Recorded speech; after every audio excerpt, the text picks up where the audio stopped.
Okay, hello everyone. Thank you all so much for being here. We're going to go ahead and get started. Before I begin, I want to say the chat feature is disabled for attendees. So when we do get to the question and answer portion, please be sure to use the Q&A box at the bottom of the screen.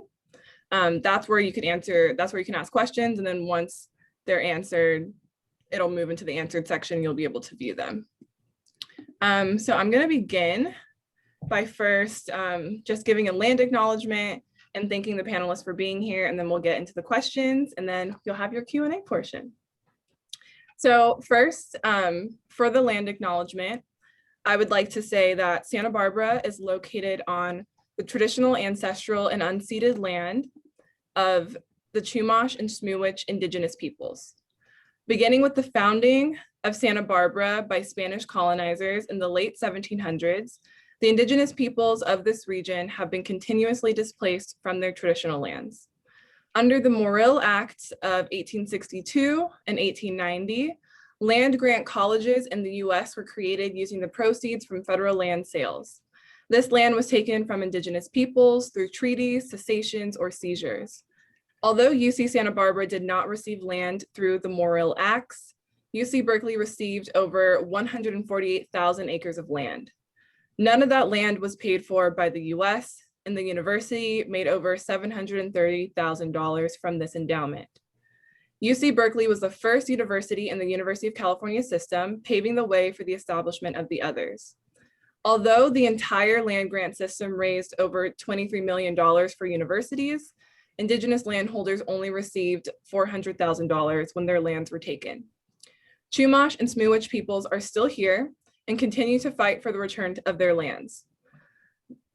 The entirety of what is now known as the United States is indigenous land. Names for this land include Turtle Island, based on the Ojibwe creation story, or Anahuac from the Nahua language. As a descendant of indigenous Africans who were taken from their homeland, I understand the importance of saying the names of indigenous peoples and places. Using these names to describe the land we occupy serves as a reminder of the enduring colonization indigenous Americans experience. Land acknowledgements are great, but they need to be followed by action items. At the end of this panel, I will share a resource guide that includes action items to go beyond the land acknowledgement statement. So now I want to begin by introducing myself. So my name is Gabrielle Felder, and my pronouns are she, they. Currently, I'm the Director of Research and Consulting at Just Communities Central Coast in Santa Barbara, California, where I educate the community on the intricacies of anti-racism in policy and practice. I graduated from UC Santa Barbara in 2018 with honors, receiving 2 degrees, one in ecology and evolution, and another in biological anthropology. In June 2020, I graduated from the University of Washington School of Public Health with a master's in environmental and occupational health. So enough about me. I'm going to introduce Just Communities, who's putting on this panel with some of our lovely partners, which include Surge, Ethnic Studies, Now Santa Barbara, and the Fund for Santa Barbara. So first I'm going to introduce Just Communities and the Critical Race Theory Teach-In panel that we're holding, and then I'll begin by introducing the panelists. This community teach-in is brought to you today by Just Communities Central Coast. Just Communities offers cultural competency training to organizational leaders, education seminars for the general public, leadership training institutes for students and teachers, and customized consultation to local agencies for diversity and organizational change initiatives. Just Communities consciously works with people from a diverse cross-section of the community along the lines of race, income, gender, sexual orientation, mental and physical ability, age, and religious affiliation. Our expertise in human relations uniquely positions us to serve people and organizations in education, healthcare, nonprofit, government, and business sectors. The breadth of our vision statement to, quote, ensure that all people are connected, respected, and valued, end quote, does not limit our service to a single constituency. Whether we are training healthcare providers on cultural competency, facilitating a diverse collaboration of service providers to address youth violence, or empowering at-risk teens as leaders in their schools, Just Communities continues to bridge differences among those of diverse backgrounds and cultures to strengthen the local community and advance social justice.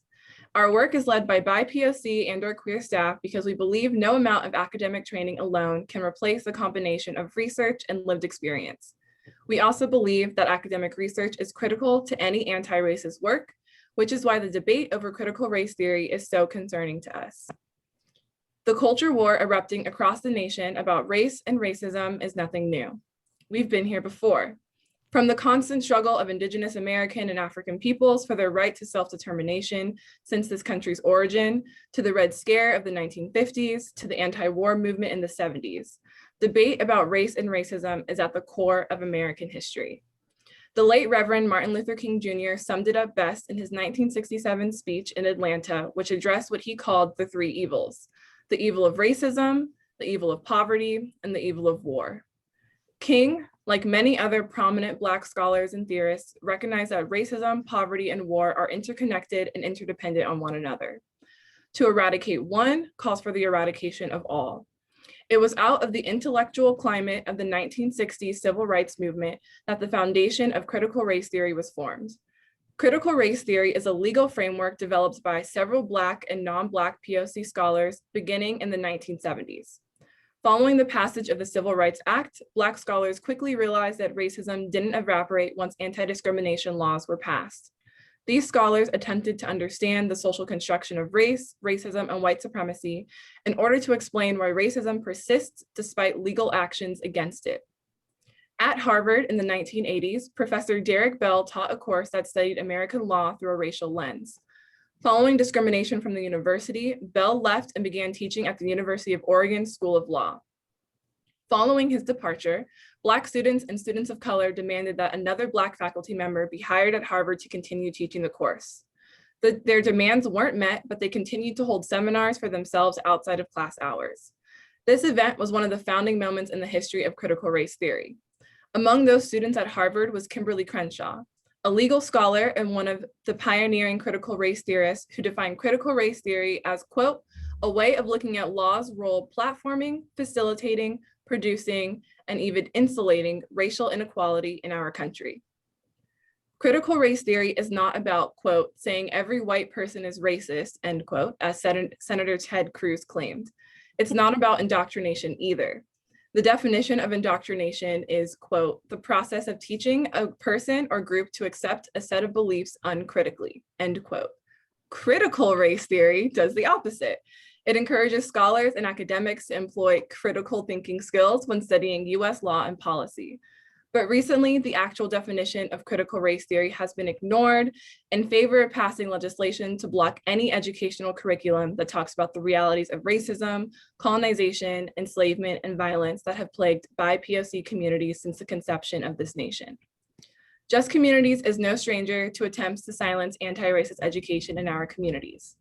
Fair Education Santa Barbara began its campaign of litigation against Just Communities and the Santa Barbara Unified School District in December 2018, claiming that our materials were discriminatory and our contracts with the school were improper because they should have been publicly bid. After years of litigation, Fair Education Santa Barbara has now either lost or voluntarily dismissed with prejudice permanently each of its claims against Just Communities. In May of this year, they submitted an appeal which hampers our ability to contract with the school district. Despite this, our work continues through educational events like this and through our work with community. We thank you for being here today. So now I'll begin by introducing our three lovely panelists. The first panelist I'm introducing is Professor Eveline Laurent-Perrault. She is an Afro-Venezuelan of Haitian descent and a historian of the African diaspora in Latin America and the Caribbean. She is an assistant professor at the University of California, Santa Barbara in the history department. Her research focuses on two main aspects.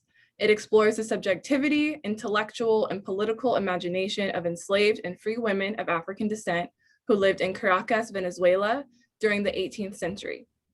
Her research also seeks to unmask the implicit forms of discursive violence that disavowed the intellectual contributions these women gave to modernity and the ways in which the sequelae of that violence continue shaping Latin American racial and gender dynamics. She is currently working on her first book, tentatively titled Claims of Dignity: Unsilencing Black Women's Political Contributions in Colonial Venezuela. She is the author of a few articles and essays and the recipient of a few prestigious fellowships. Laurent Perrault is also a person shaped by larger worlds. She has lived in Eastern Europe, West Africa, and the United States, and has traveled extensively through various continents. In 1997, Laurent Perrault, with co-workers, partner, and friend, created the annual Arturo Schoenberg Symposium at Taller Puertorriqueño Inc. in Philadelphia, Pennsylvania. Since then, this event brings together scholars, activists, educators, and artists on the last Saturday of February to share their knowledge about the African presence in Latin America and Latinx history and cultures. Laurent Perrault also holds a licenciatura degree in biology from the Universidad de Central de Venezuela.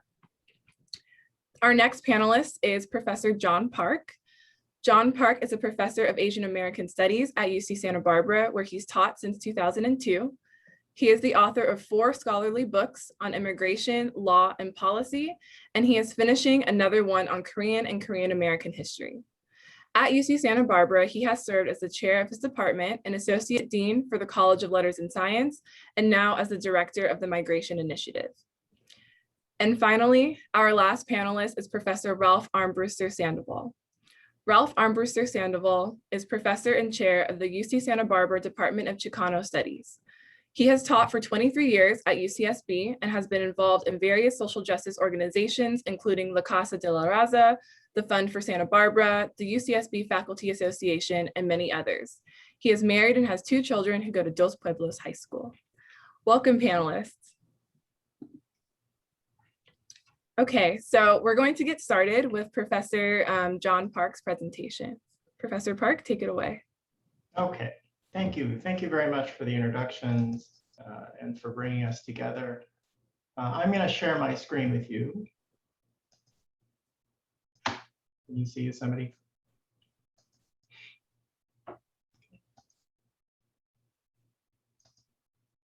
Okay, so Ms. Felder, when she invited us to serve on this panel, invited me to give a little spiel on critical race theory and what it is, so that we are kind of like on the same page and know what we're talking about. And so I prepared a very short presentation that I hope will run for no more than 10 or 12 minutes.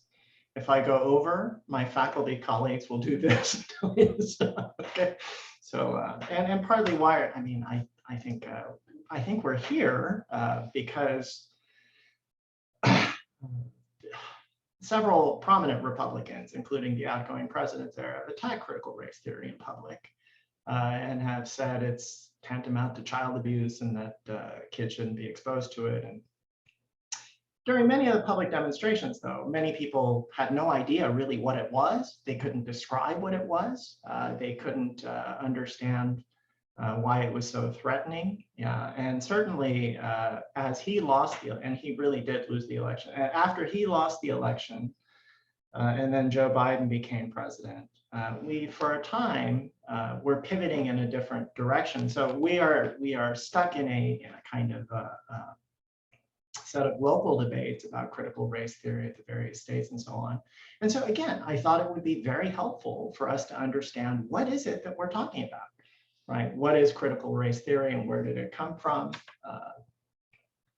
Yeah, and really, as Ms. Felder said, critical race theory as a school of thought, it did rise in the law schools in the United States in the late 1970s and early 1980s, but its intellectual predecessors were really much older.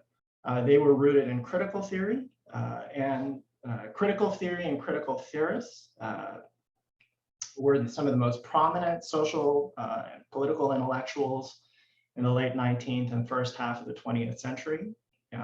Many of them were looking at modern states and interrogating modern states, right? And it's that central question. So are modern states, in modern states, are laws, are legal systems, are they objectively just and fair? Is there such a thing? And you'll notice that as in the United States, all of the modern states claim to be representative. They claim to represent their people.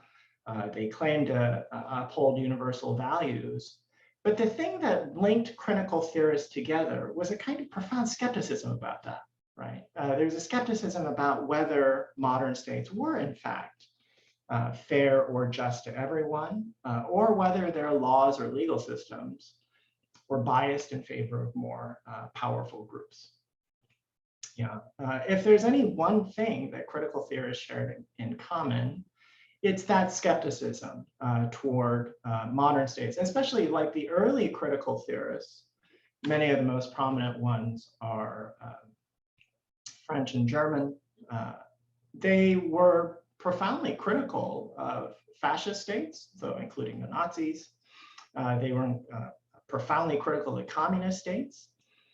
And the critiques of fascism and communism were that these modern states, again, claim to be representative.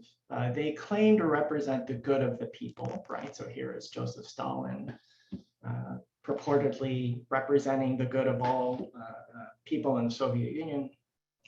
But it was clear in the first half of the 20th century that he was a murderous person, that the communists often were quite deceitful. They were lying about whether they were representative or not. And they were probably no better than the fascists that they opposed. And many of these critical theorists were arguing that it wasn't just modern states, but perhaps also the liberal democracies, including the United States, Great Britain, France, that had many illiberal tendencies, right? So again, one of the things that critical theorists shared was that here are modern states presenting themselves as representative, fair, universal, and so on. Maybe that wasn't true. That all modern states maybe were biased in terms of favoring those who were in power, having public rules that reflected more powerful positions and more powerful interests that were dominant in society. And nowhere was that more obvious than in Nazi Germany. And here in Nazi Germany, I think it's probably the most glaring example of a modern state that used law in instrumental ways to re-identify who was a German citizen and who wasn't, who was considered subhuman or not even quite human, and thus could be exterminated, versus those who had full political rights as German citizens. All of the images that I'm showing you are themselves quite upsetting. What you should know is that many critical theorists looking at these laws and looking at how the Nazis ascended into power, they were among the first social scientists to notice and to say quite in obvious ways that when the Nazis came to power, rewrote German law, they were borrowing many American examples. And I know this is a general audience, and I know that many people will be, I think, mildly or profoundly upset by what I'm going to say in the next 5 minutes or so. But it's in fact true, right? So when Hermann Göring, who is the second highest ranking Nazi after Hitler, goes on trial, he and many of his Nazi defendants said that it's true that you are putting us on trial for crimes against humanity, but if you look deeper, we're really not that different from the United States, that many of the public laws, for example, that identify German citizens as having full citizenship and then saying that Jewish people with Jewish ancestry should be dispossessed of their property, stripped of their citizenship, not be entitled to have any access to public employment, that they should be dismissed from their jobs and so on. When the Nazis implemented those policies, they were following American models.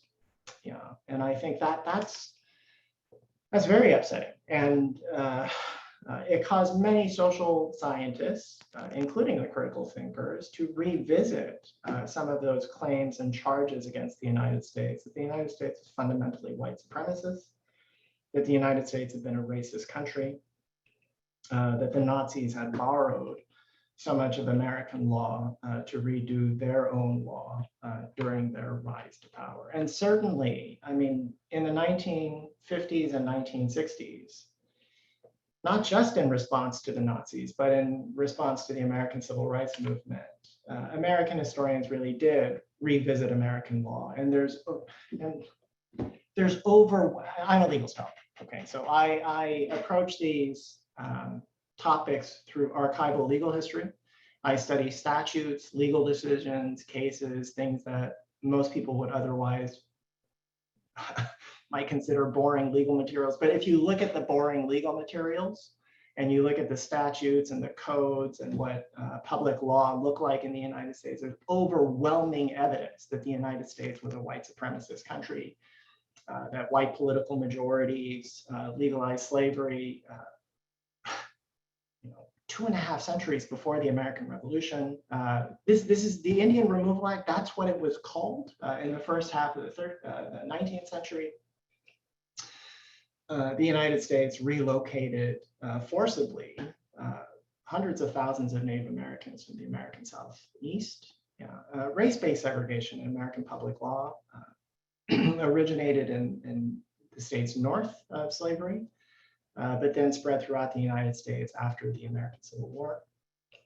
The Naturalization Act in 1790, I'm not, okay, so I will say this, I've taught in college for over 2 decades now. Some of my own students coming to college are unaware of just how legally the United States practiced white supremacy even before it was a nation, right, even during the colonial period. And they're surprised that Congress of the United States and President of the United States signed, it's called the Chinese Exclusion Act. There's nothing really subtle about it. It's like, excuse me for laughing. I think in order to deal with some of these issues, I've developed a very odd sense of humor. But the title of these public statutes just reveal their underlying white supremacist tendencies. And I think that if you look at American law and what it was, especially before 1970, you would, I think, have to conclude that the United States was not really a liberal democracy. It really was something else. It was more like a liberal democracy for white folks who were citizens and could claim American citizenship and then vote. But for everybody else, not so much. And in the post-war period, part of the reason why American public law moved away from its overt white supremacist tendencies was because of the Cold War, because of communist critics who were saying, if you live in Africa, if you live in Asia, and Americans come and say they want to be your friends, you should be very suspicious of those Americans, because deep down inside, they don't really like you. They don't like Asians, they don't like Africans, right? And it's plainly obvious in their public law if you just look at it. And this is partly why we are also here, is because American law did undergo a major revolution. Between 1950 and 1970, the United States federal courts and then many of the state and federal legislatures began to abandon white supremacy. And you can see both that there is a strong movement away from formally sanctioned lawful forms of white supremacy, and yet there's also substantial resistance to that. Right here in Little Rock, Arkansas, the governor of Arkansas called the National Guard, the state National Guard, to reinforce segregation, which required President of the United States, Dwight Eisenhower, to call in the 101st Airborne to enforce Brown. Like in the United States in the post-Civil War period, or civil rights period, it was almost like a low-level civil war in some of the states over race-based integration. And certainly throughout the 1950s and 60s, it's not true that Brown was overwhelmingly popular or that everybody in America embraced it. In fact, this man is George Wallace. He drew nearly 10 million votes in 1968 when he was running for president. He won the South, and he was an open segregationist. Again, his symbols of his candidacy and his running was just, it was very obvious that if he were president and if he had his druthers, he would reimpose segregation. He would legalize white supremacy again.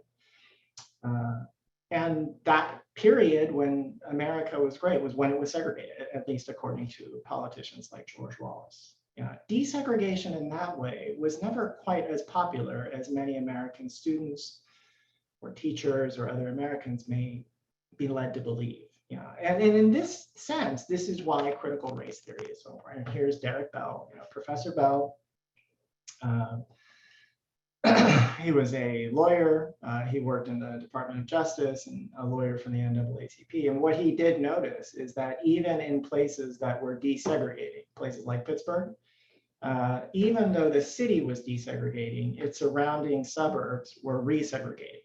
Right, large numbers of white folks were moving out of central Pittsburgh. They were moving into affluent suburbs. And for those of you who are familiar with that, it's that the urban areas became, they sociologists referred to them as chocolate cities, and then they were surrounded by vanilla suburbs.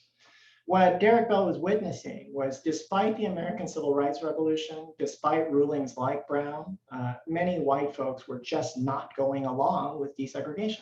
And they were not sharing resources or treating or thinking of people of color as fellow citizens.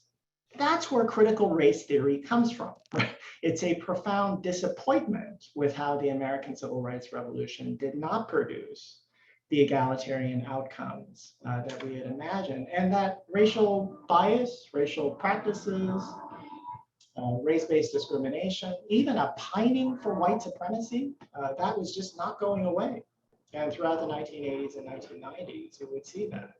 I mean, just for those of us who are old enough, I mean, American politics in the last 30 years has been a kind of like a whiplash, hasn't it? I mean, like we go from, we go from Bill Clinton to George W. Bush to Barack Obama to Donald Trump. And then, I mean, like you need a seatbelt to pay attention to all of this, because the swings in the American electorate have been so profound. What these critical race theorists were saying is that there will be, and has always been in the United States, a significant fraction of Americans who are devoted to white supremacist ideas, practices, almost like reflexively, right, that they couldn't get beyond those kinds of things. And despite changes in public law, they weren't just going to let it go, right? And, some of the most influential, you should wave at me, some of the most influential critical race theorists and critical theorists are not necessarily in the law school. So this is Howie. Howard Wynant, Professor Wynant was professor of sociology before he retired here last month. This is probably one of the most widely cited studies in American race scholarship in the last 50 years, right? And essentially what they were saying is that race, racial categories really are embedded in American public life. They've always been that way. It's been it's been a key way for understanding how so many different people from Europe consider themselves white. I mean, like, for those of you who've been to Europe, you would know that white is a strange category. Like if you go to France or Germany and you say that you're white, they have no idea what you're talking about, right? So it's a distinctively American formation. In that way, it's a social construction. It's a legal construction. You see it in American public law. In that way, they shared with people like Professor Gotanda, Cheryl Harris, Patricia Williams, this idea that race is not some ancillary thing in American public life. It's quite central to it, right? And it's always been central to it. And so, in a way, what critical race theorists have always insisted, and if you were to summarize some of the major points, it would be in this slide, right? That white supremacy may be with us for a long, long time, right? It's almost, for my own students and then in other settings, I think the best analogy is that it's like white supremacy is almost like an addiction. It's almost like a drug or something. And then the United States has been more or less addicted to this thing from 1619 through about 1970. It's not realistic to think that in the last 40 years, we will just completely get over these white supremacist tendencies. And it just may be so ingrained in our societies for a while that it's kind of a persistent problem that we'll have to deal with over time rather than something that we can solve easily. I will stop there. Okay, so, and I sent this presentation to Ms. Felder, and so she has it. If any of you are interested in further comments or anything like that. And we're all very easy to find. If you just Google my name or Ralph's name, our whole lives will flash before you. Thank you, Professor Park. Okay, so I'll get started on asking the three of you some questions. So my first question for you all is, how does critical race theory help us understand the roots of racism in the United States? And since you just spoke for Professor Park, I'll have Professor Armbruster Sandoval and Laurent Peral answer first.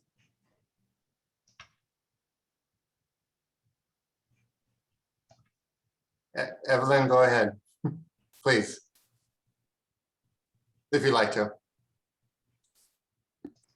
Okay, thank you, Ralph. I actually consider critical race theory and history of how that came to be as central needed elements in all branches of education. Without this teaching, as Ralph mentioned, it's very, very difficult for students to grasp and understand, first of all, in their own development of those who are privileged, the privileged, and those who are trying to make sense of the nonsense that keep happening to them without having critical race theory taught from very early on. In my case, I teach history, and so I even teach about a previous stage because my research is in the colonial period. And when I talk to my students, I talk about the mess in which we live in that began when Columbus got lost. I mean, to me, I actually recognize this. What critical race theory is trying to do is to unpack what I call historical traumas of humanity. And in my own work, I'm coming to realize that what is happening, and this hit me, I'm sorry if I'm digressing, I'll be short. This hit me when COVID began, and African workers and students who lived in China, which did not have enslavement of Africans, many of the landlords put them out. Workers and African workers and students who live in China were homeless. And at that time, some airports were closed, so it was hard for them to even return to their countries. And that hit me. If this is happening in China today, this is a global phenomenon. In the United States, definitely is manifest overtly through how you explain to the law, but worldwide is manifested through the way we perceive one another.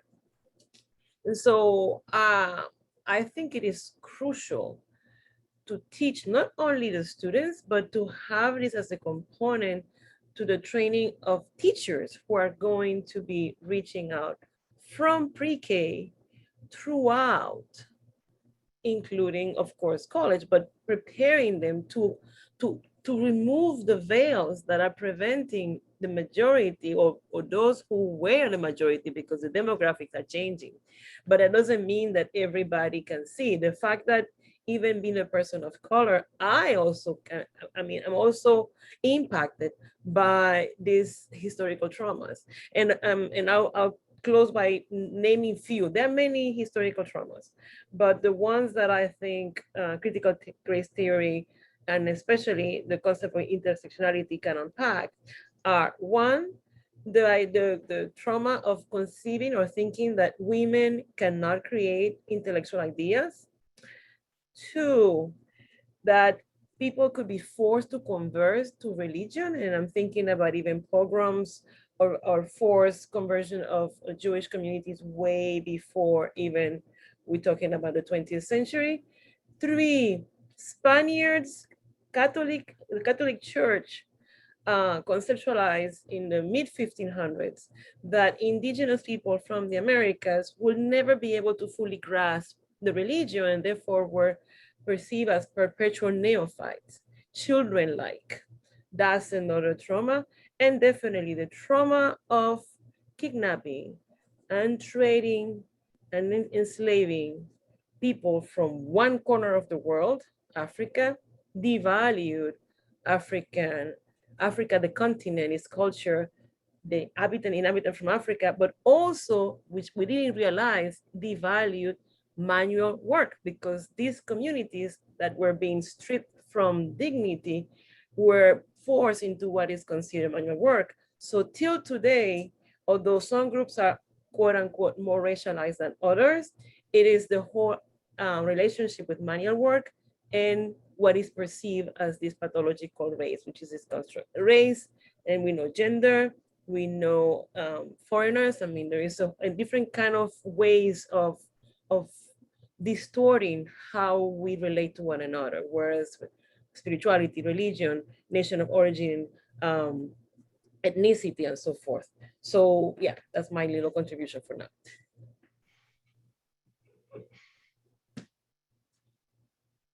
So can you repeat the question a little more? Sorry.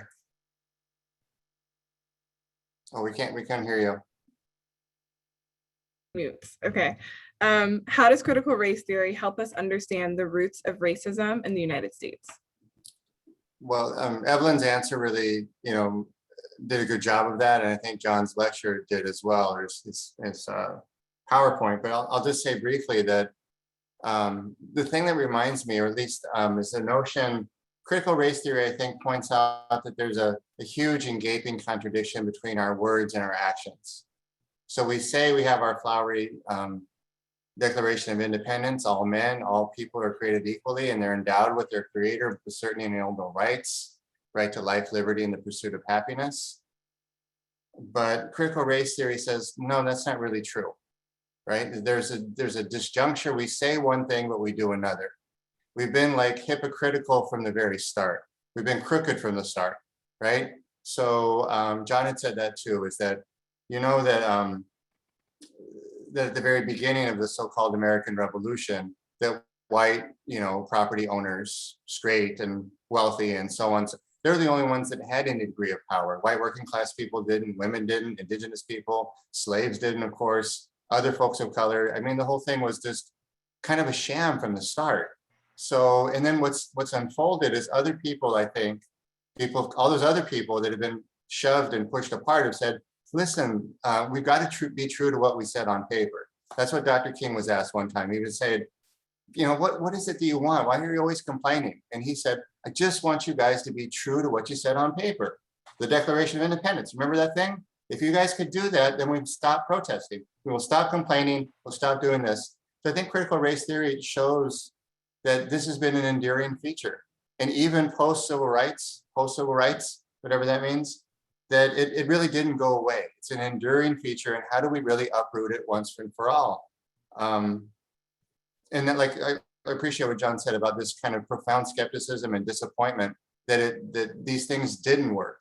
I mean, after the Civil War, there was the Reconstruction. Of course, that was shoved aside in 15 years. And there was kind of a second Reconstruction. The famous African-American scholar Manning Marable called it a second Reconstruction from 65 to 80, 81 when Reagan came into office. And now people like Reverend William Barber, excuse me, sorry about that, is calling for a third Reconstruction. So yeah, that's all I'll say for now. I think that the theory really helps us understand that the whole thing was crooked from the inception. Thank you. Okay, I'll ask the next question and then the three of you can respond. So kind of going off of what you just said, Professor Armbruster-Sandoval, a lot of the pushback against critical race theory revolves around the idea of who controls the narratives of US history. And so there seems to be this idea that we're tearing down American heroes or we're anti-American. And I feel like it's really about painting historical figures as either good or bad. Do you think that there's any danger in painting historical figures as good or bad? And do you think that children in elementary schools, high schools, middle schools are able to wrestle with the complexities of American history? So whoever wants to kick that off, you can respond. Great question. Evelyn, anyone? I can go, but you should go. I should go. Yeah. I have a pack of kids. So my kids are now in college, but They went to public schools in Santa Barbara, and I think that's a great question. And I think that I think it's a tricky one. And I think so much of American history is just so traumatic. It's incredibly violent. It's just incredibly traumatic. Even in college, when I give my lectures about slavery and the public law of slavery and the social history of slavery, I'm like emotionally myself exhausted. It is just like a draining, or if we study the Chinese exclusion period, one of the most endemic features was just violence, right? Violence against Asian people here in California, and how it's just completely unpoliced. Sometimes even when I'm giving the lecture, at the end of lecture, I don't even feel safe, right? It's like, California was once a very dangerous place for people who were Asian, Native American, African American. So I think it's a very vexing question. And on the one hand, you want younger people to feel like not re-traumatized when they go through school. And I do think, though, we have very important. So one of the biggest influence of critical race theory is so many scholars have revisited American history. And one of the things that they found that I think is very striking is that despite the fact that white supremacy was very politically popular, there's never been an era in American history where some white folks have rejected it, right? They helped Black folks run away. They helped Asian immigrants in California. When people were interned, when Japanese immigrants were interned during World War II, white folks sometimes looked after their farms so that when they came back, the farm was intact. I mean, like, these are amazing stories of how lots of white folks themselves did not buy into white supremacy, were actually not jerks, and were very helpful. Yeah, I think, there's so much that we can tell younger people, right? So that they can have a more critical view. They should, I think Evelyn is absolutely right. They should learn as soon as possible that white supremacy is bad, to evaluate it in a negative way, that patriarchy is bad, that all of these things are, but I think it can be taught in a way that might be gentler, right? At least until they get to college.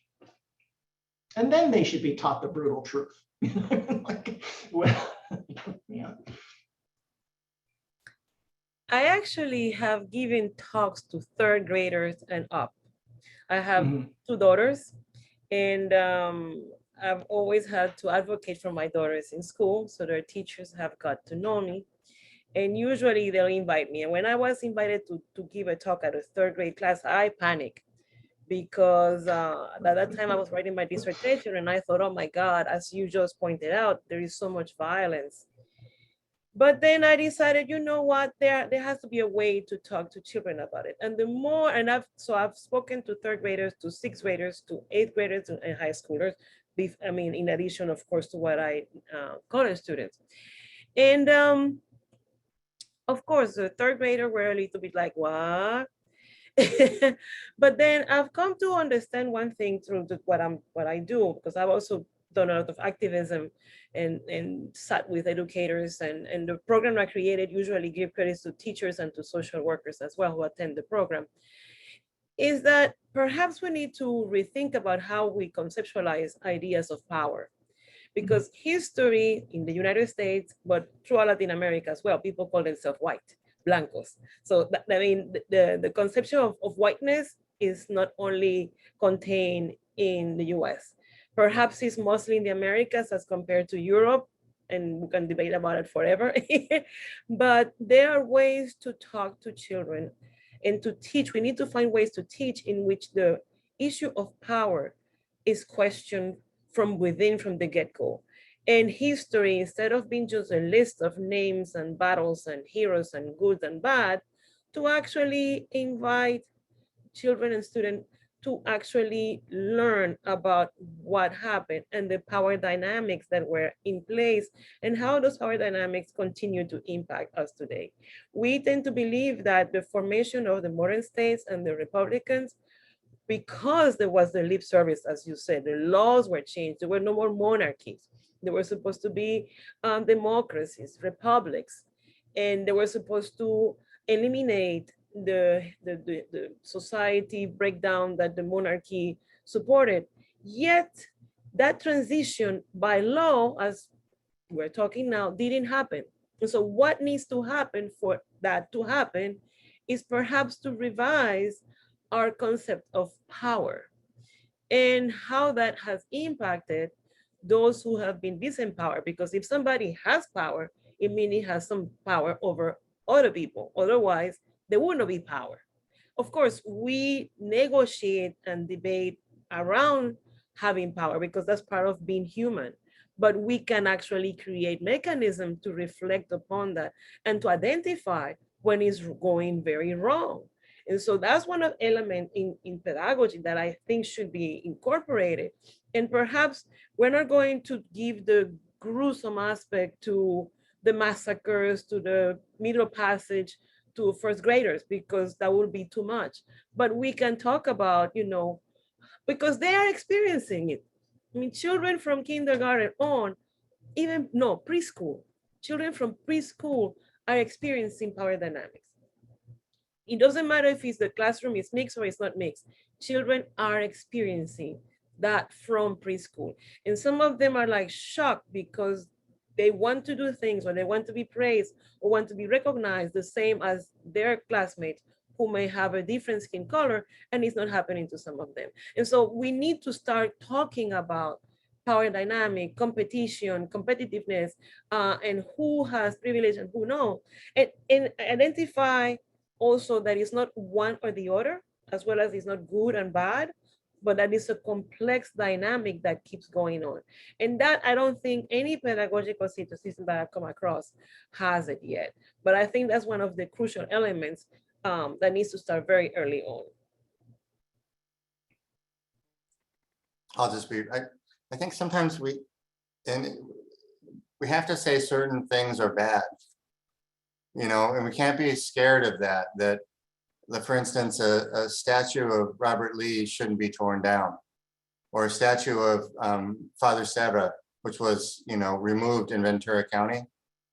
Certain thing, I don't know if they're completely like bad people forever existentially, but to have a memorial for somebody that participated in slavery in the Confederacy or the genocide of indigenous people, I don't think those things are good. I can't say if those people were good or bad, but I worry about that, and like kind of the rallying around, so to speak, these kind of symbols of white supremacy. That's just one thing about that.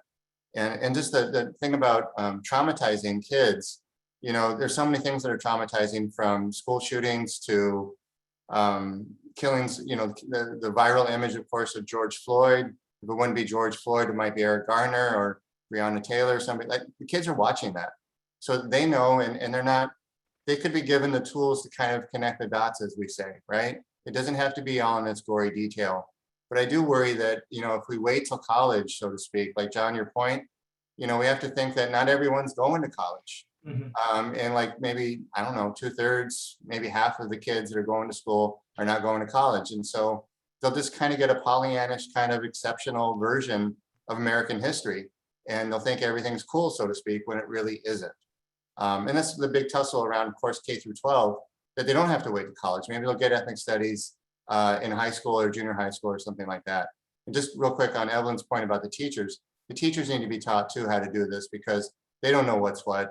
And probably, hopefully, people know in Santa Barbara County, there's a great initiative called the 4+1 with Chicano Studies, Asian American Studies, Black Studies, Feminist Studies, and the Department of Education, or the School of Education, excuse me, at UCSB, that are doing like a master's program and trying to train the new crop of teachers, because you don't want, it'd be terrible to have like kids doing ethnic studies classes and not really having a really bona fide curriculum.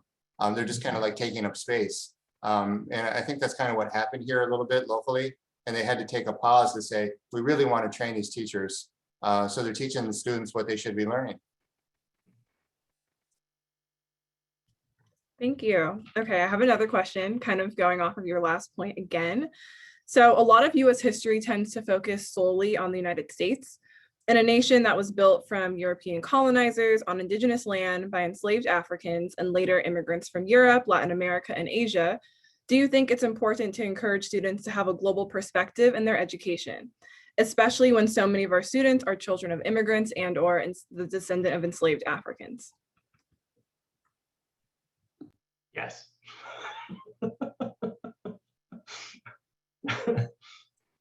Yeah. Evelyn, you want to take that? I think you're the most international among us.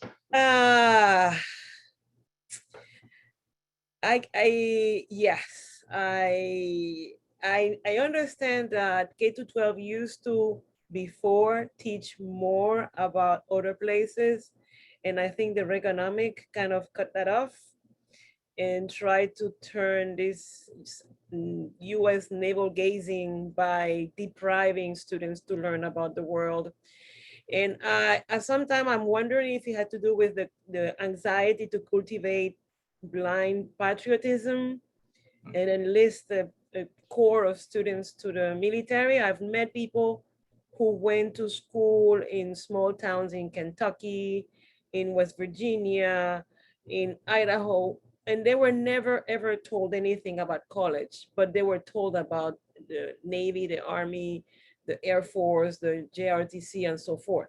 And these people have, I mean, I happen to have met some who did not want to join the Army and didn't know what to do. They just didn't know what to do for a while. And it's just because of luck that they were serving a table and had a conversation with someone who told them, how come you're not in college? And they're like, college?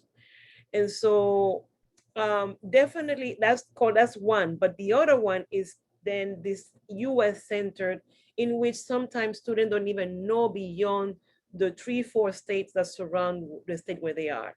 That has blown my mind. I've met people born and raised in the US doing master's program who didn't know how many stars were in the flag, who didn't know, and didn't even know what the stars that were in the flag symbolized, neither. And I felt really awkward because here is the foreigner with a strong accent having to tell someone born here and raised here, no, you are getting your facts wrong. I begin each of my classes with a little geography. And I have had to do the same with the teachers of my daughters. More than once I was told that there is a continent called Australia and not Oceania. That's just to give you an example. It is imperative, but the fear is that since the US has done so much imperial wrongdoings in the world, I imagine there is a fear that then children won't grow to love their nation. And that's the other thing, the nation state, well, that's a bigger, that's a bigger conversation. But I believe, again, that education can actually cultivate a sense of patriotism by instilling responsibility towards the rest. And the rest including those who are also coming. Not only those who were born in the United States, like some people have heard saying, because I wasn't born in the United States, so I hear that often. I mean, as if it was a well, not often, but I've heard it. So it is crucial, central, as part of education to look at the world. I have students in my classes, not only Santa Barbara, but in Preceptor before, who could not identify in the world map where England was. I mean, not even England. These were college students. So yes, it is crucial.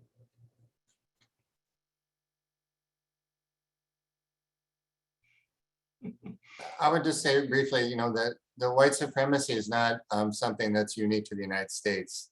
The kind of colonial project that started with Columbus was a worldwide project. I think that John had talked about Howie and Michael's book, the Racial Formation, that 1492 was a big bang and set up this world system, capitalist world system, you could say, that still exists today.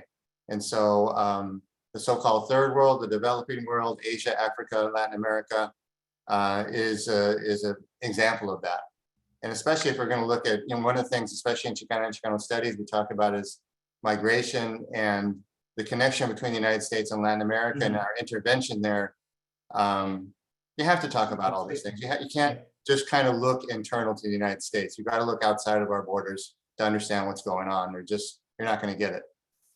I completely agree.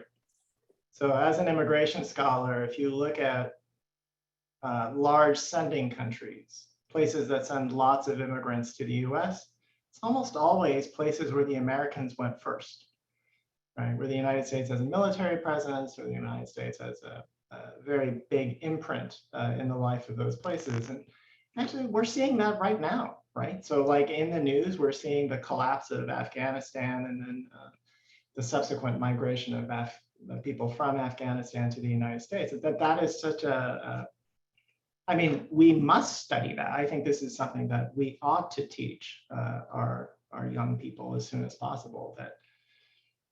And in fact, I mean, partly I think the reason I'm here in the United States is, the Americans went to Korea first in 1945, never quite left. And so here we are. And so that kind of connection between what Ralph was saying, I think is incredibly important. And it's something that many Americans just don't know.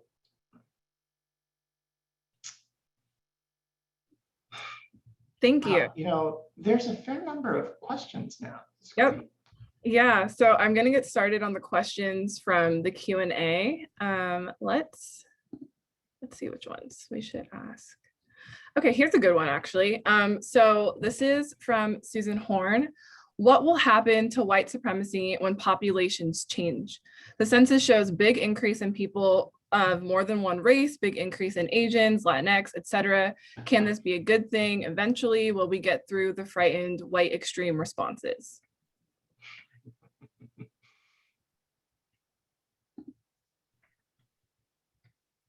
I'm trying to not answer because I'm not a panelist. Yeah, I wonder if you saw that editorial in the New York Times that said that the recent census data was just a white supremacist nightmare, right? Like this is America is changing, really what has happened in California since 1990 is happening throughout the United States. So there has been a demographic shift. Although, I don't know. I mean, there are many instances of white supremacist places like South Africa or other places where whites are minority and yet they do white supremacy very effectively, right? So it's not a foregone conclusion that it will always move in a multiracial direction. And I think here is where the critical race scholars can, in fact, be quite helpful. I mean, if it's true that all modern states are not fair or just or I mean, like we cannot expect that of modern states. The idea is that we must engage. We must engage in politics. We must engage in organizing. We must participate in the public life. And I tell my own students that the fact that the United States has moved to become a liberal democracy where women vote in large numbers, where people of color vote in large numbers, where someone like me can pass into American citizenship, that's a really new thing. That's only since about 1970. We've only had like 5 decades where the American electorate is fundamentally different now than what it was before 1970. And so I think it's not a foregone conclusion that things will get better, but I hope through activism, constant political engagement, right, that we will always be able to outvote the white supremacists, especially if we cobble together smart political alliances with progressive whites, people of color, right? And then what I also want to say about the critical race theorists and why it's helpful is that an aspect of their work is about what we in sociology call internalized racism, right? Internalized racism is where the object of racial bias and discrimination sometimes accepts white supremacist premise and white supremacist conclusions and covets whiteness, tries to pass into whiteness, become white, right? That kind of thing.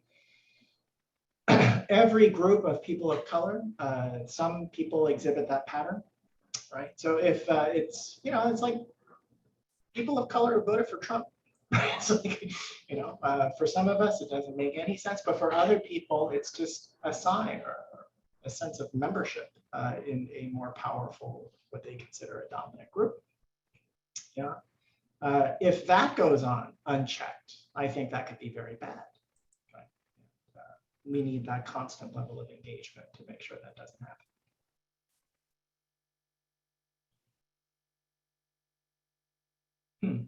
I agree with John. The dynamics, the racial dynamic is changing. However, with the construction of the West, Eurocentrism, whiteness and white supremacy, many people, as John said, have internalized and embraced white supremacy as the guiding force. And for instance, I speak from my own country people. The majority of Venezuelans living in Florida supported Trump.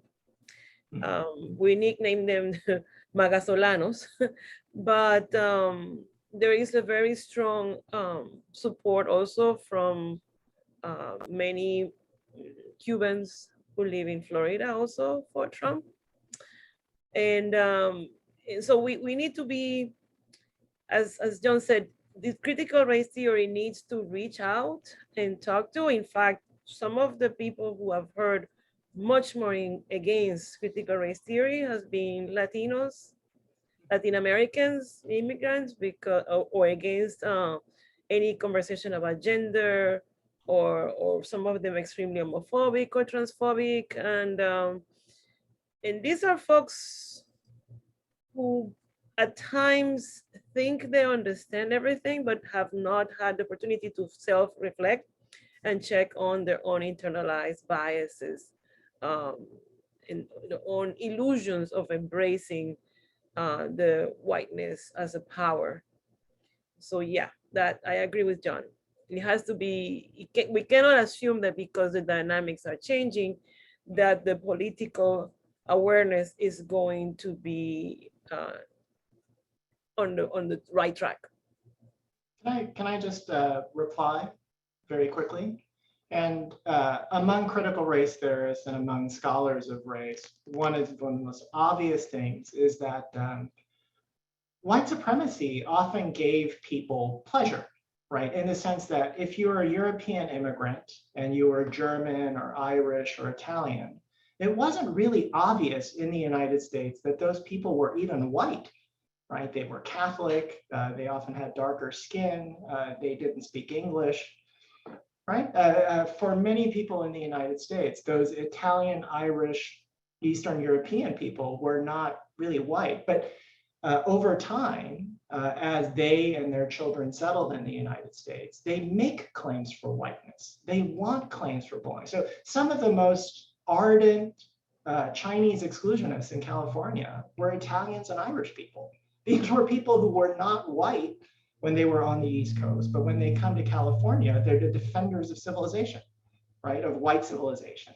In that way, that claim to belong, that claim to pass as white, it's always given people a sense of pleasure, right, and a sense of belonging. Yeah, and it's not as though, like Asian Americans, Latinos, Cubans, Venezuelans, it's I think in part they might be voting for white supremacy people for many of the same reasons. They want to belong, they want to reaffirm their sense of American citizenship. If white supremacy is going to survive, it'll survive because of that.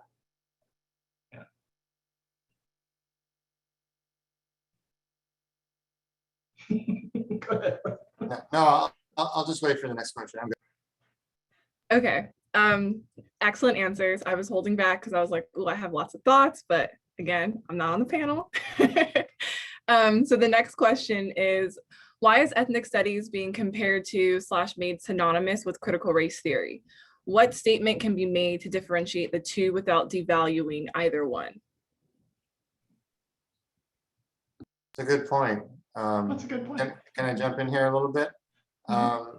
I think that, yeah, the two things have become kind of synonymous. And within ethnic studies, and ethnic studies is even like a loaded term, if you will, because there are Asian American studies, Black studies, and so on, and Chicano studies, and Indigenous or Native American studies. But within all these fields, there are multiple paradigms. You know, so critical race theory is one amongst many. And so it's being highlighted and kind of singled out and targeted and kind of effectively thrown under the bus, we would say today. But there are others. And so the question is, why is, and John said this at the beginning of his presentation, why is the far right, you know, kind of conservative Republican Party today, it's kind of like a marching order, like, you know, they kind of like a wind up toy. If you wound up the toy, they would say, what's bad today? It's critical race theory. But it's, you know, it's obviously, and then people, I think within ethnic studies are kind of have to rush to defend it, even if they don't want to necessarily, if they're a proponent of it. You know what I mean? So it kind of reminded me, I was thinking about this the other day about affirmative action. Affirmative action was like a necessary reform, but it didn't go far enough. So it kind of prompted some people to kind of rally behind it, even if it wasn't what we really wanted, which was more far-reaching transformative change. So critical race theory, I think, is important, but it's not the only game in town. But I think one of the questions should be is like, why is it being so widely attacked today? And I just want to say a word about that is that I was reading, is it Nicole Hannah-Jones? And like Gabrielle, you had mentioned this in Tanashi Coates and Ezra Klein on New York Times, the podcast back in late June, and kind of pointing out obviously that Donald Trump became unhinged, if you will. I think he was always unhinged. I'm never sure if he was hinged, but in response to Black Lives Matter. The Black Lives Matter protests last summer fundamentally changed the United States, and really some major changes were being suggested, right? And so like also the voter suppression laws that we're seeing in the United States as well today. I'm a big fan of Carol Anderson. I want to kind of give a shout out to her, historian from Emory University in Atlanta, wrote a book called White Rage. And she wrote a book called The Second Now, which is about the Second Amendment and racism. What's her other book? One Person, No Vote too. So she's written the 3 books over the last 4 or 5 years. They got a lot of play. But I think that we need to think about is, yeah, the ethnic studies, critical race theory, they're kind of like joined at the hip. Well, we as critical scholars, we need to think about like, why is this going on at this particular moment, right? So the future is passing, as we all said in the census, the future is becoming more black, brown, red, yellow, you know, kind of, you know, becoming a John said, you know, like a minority majority nation, really, like California. And so there's a lot of fear, I think, about that. And, you know, like uprooting white supremacy, that's what this is all about. And critical race theory enables us to do this, but there are other ethnic studies frameworks that enable us to kind of like look critically at these injustices from intersectional perspective, from a class perspective. I'm somebody that, you know, is more wanting to kind of indict capitalism, but I see what my friends and my comrades are doing in critical race theory, and I think they have a lot of insights, but I would like to argue with them sometimes too, but I want to support them because they're the ones that are getting most of the heat right now. Sorry about that.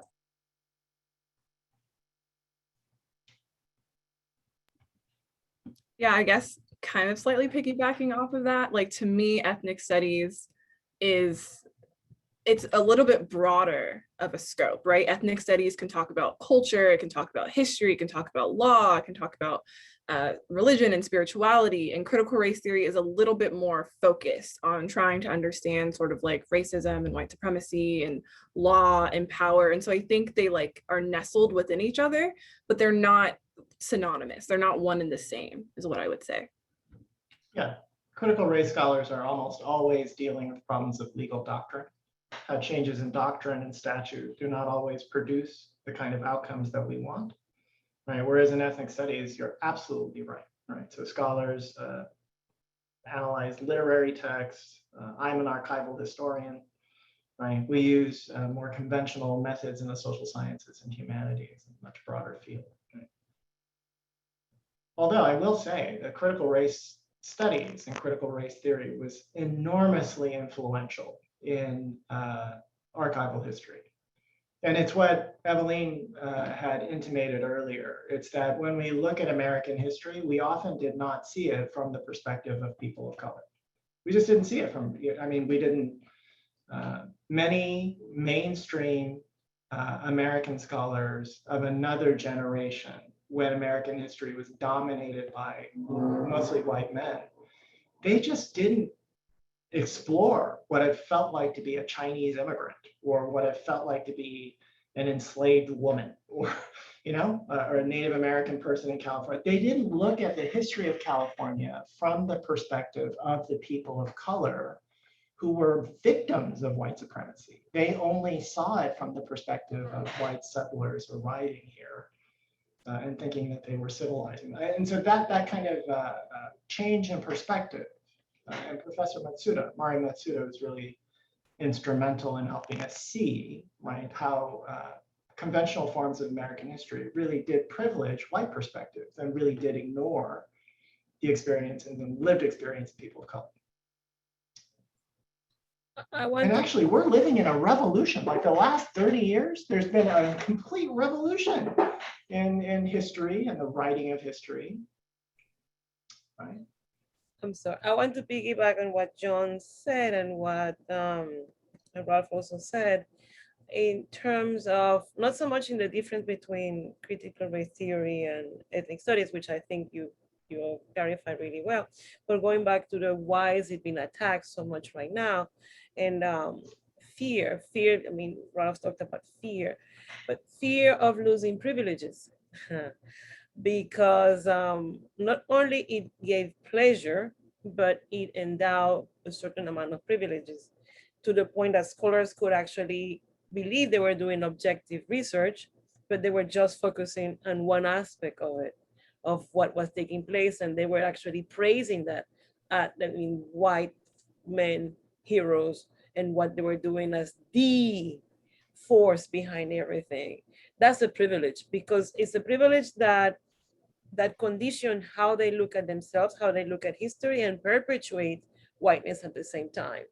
And so obviously Black Lives Matter, as you said, Ralph, is shaking, and that's why there is so much backlash. You won't believe how many negative comment articles I received from Spain against Black Lives Matter. I'm like, but why? But it's Spain. Maybe there is a reason behind all that, but it's almost a bombardment.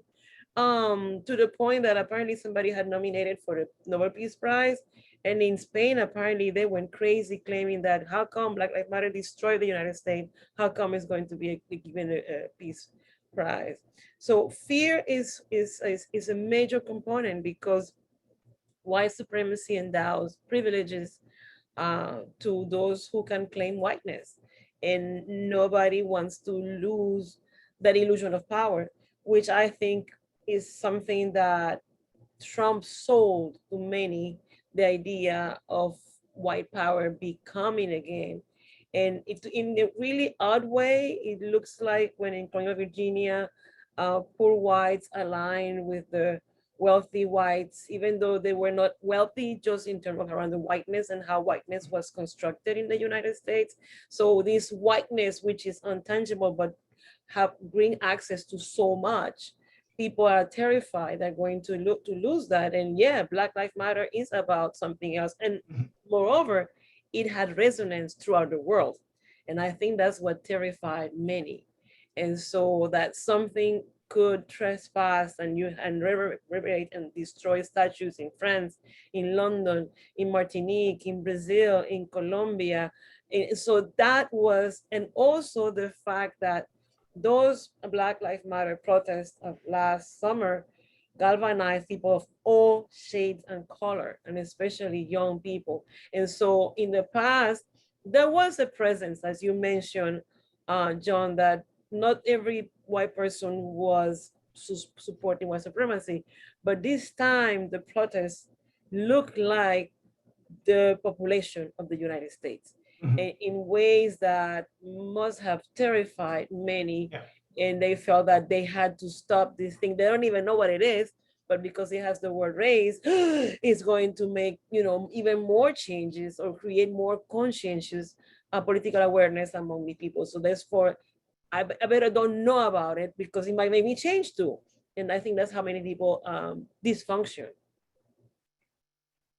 Yeah, thank you for that answer. Also, just adding to your point, Professor Laurent Perrault, um, I lived in Portland last year during the 2020 protests, and Portland was like, at the center of a lot of the Black Lives Matter protests, and it's a predominantly white city, a predominantly white area. When I went out to a couple of marches, I could count a couple of the Black people that were out there. So you're right, like the demographics of who was on the streets protesting is changing, and I think that scares people. And that also kind of ties into the earlier point about like changing demographics in the United States. If you have a large population of white folks also protesting and then an increase in people of color, that's like a threat to white supremacy and like that power structure for sure. So I'll ask one more question just for the sake of time. And this question is, what can and should educators do given this backlash? How can you continue talking about histories and theories of racism and white supremacy, even given institutional repression?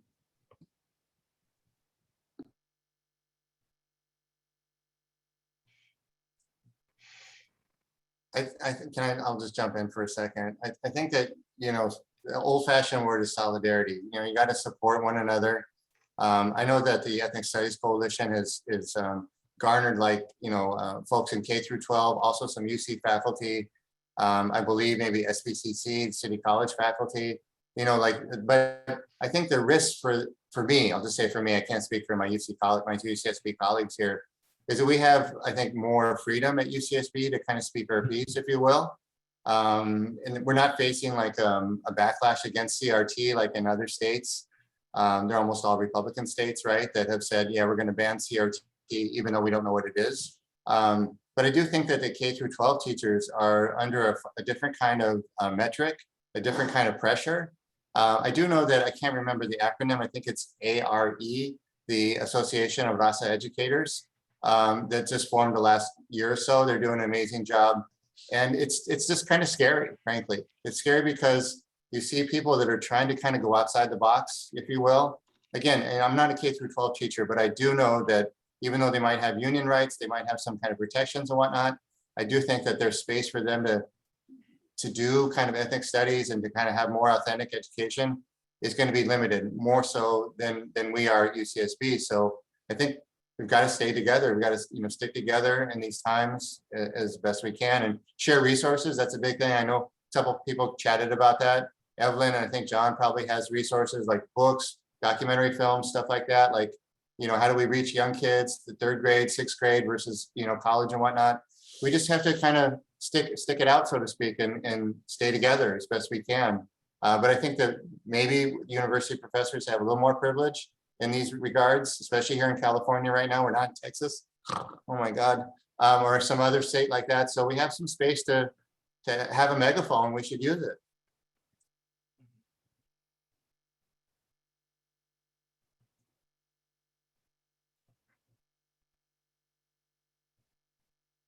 I completely agree.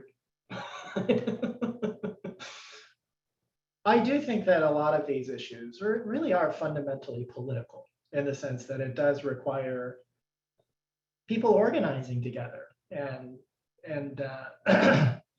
if there's, nowadays we tend to think of the United States as being, like fact resistant and, facts don't matter and things like that. And I think that that's always been a problem in the United States, right? I mean, that Black folks should be property forever and not citizens, that women shouldn't vote, that Asians are innocent. These were all untrue. And there's always been a tendency among people wedded to white supremacy to try to believe and enforce things that are clearly not true. They even know it's not true, and yet they'll do it. And the only remedy, I think, to that is to organize on the other side, right? And to be mutually supportive and see it for what it is, which I think is fundamentally kind of like political struggle. Wow, did that sound radical? Or just like Great. right?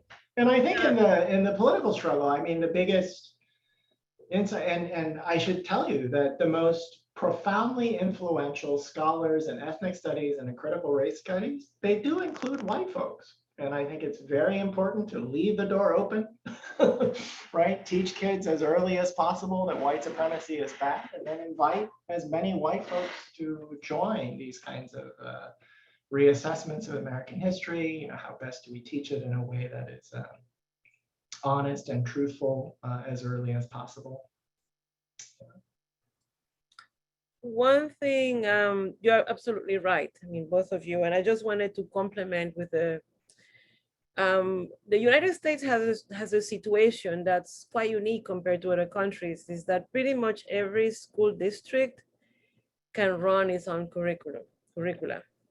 And Texas is just Texas, but even you have Louisiana, you have Alabama, you have my colleague Juliana Perrone talks about the commentaries people make to her in the South because she's a white woman doing archival research about African Americans, and how she's always dismayed and appalled of the comment they make to her, thinking that she's going to agree with what they're saying about slavery was good.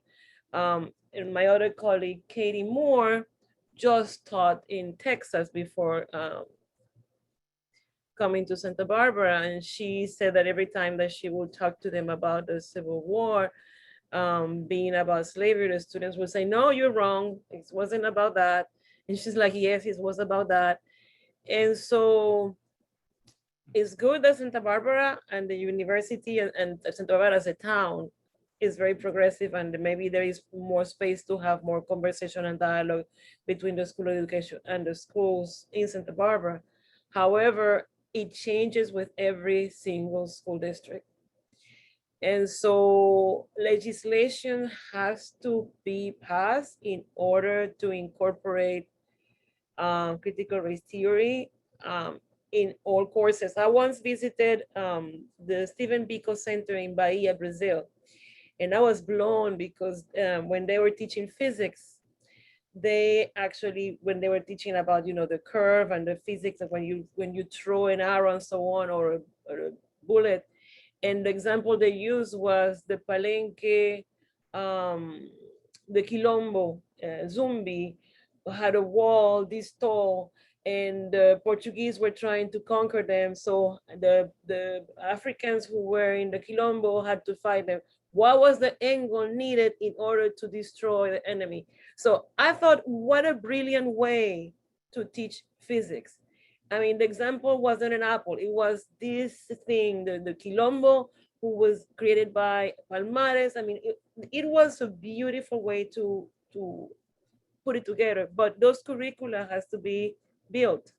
I'm a strong proponent, and I mean, I haven't been able to do that yet in Santa Barbara, that people who are training to become teachers need to take some serious history courses, because teachers are more and more and more are going to encounter children from the United States born and raised, but from all over, coming from families from all over, who look in tons of different ways. And in that sense, I'm very much a supporter of Pedro Noguera's approach. So pedagogy is not only about how you teach, but how you even look at and consider each of your students. If you're going to look at certain students as failure from the get-go, and some students, so most of the time it's subconscious, because teachers, I believe, they want to teach, but they need to be given tools to self-reflect. We all have to self-reflect every day, but especially those who are entrusted to form children. And so there's an aspect that is political, because it needs to have some curricula changes. There is an aspect that also involves the curricula of those who are going to become teachers, and something that can actually reach out school district without jeopardizing the federal context of the nation state. And that's a very tricky, because we're dealing here with a lot of different elements, but it's necessary, because then you're going to have, the idea is to have the students from the South also learning about the South. A few years ago in Bryn Mawr, there were two students who were in the senior year, and they put a Confederate flag on the door of the dorm. And no matter how much they, and this is 2014. I mean, we're not talking about the 60s or the 90s or the, no, this was 2014. And no matter how much people told them that they could not have that flag on the door of the dorm, one of them even said, well, I'm going to draw here the Dixie line. And they were like, no, I mean, it's getting worse and worse. But it wasn't that she was mean. She had no clue because she grew up presented with that. I had a student once who had done all her schooling in England and had gone to the best, very expensive schools. And she took my class in senior year, and she was baffled to know that England had anything to do with slavery and the slave trade. She went and do a master in public history, but she was like, I can't believe that. And so, and this is UK, it wasn't even the United States, but to say that there must be a very aggressive, and aggressive in a way of proactive, not with force. I don't believe in force. I believe that we need to dismantle this, but we need to be very strategic about taking perhaps advantage of the decade of the Afro-descendancy and try to work around many other issues to put it together. So education begins to challenge power, white supremacy at the core, from the whole package, so the whole garbage that is deployed towards K-12 and the media and many other ways. I mean, so yeah, that's my.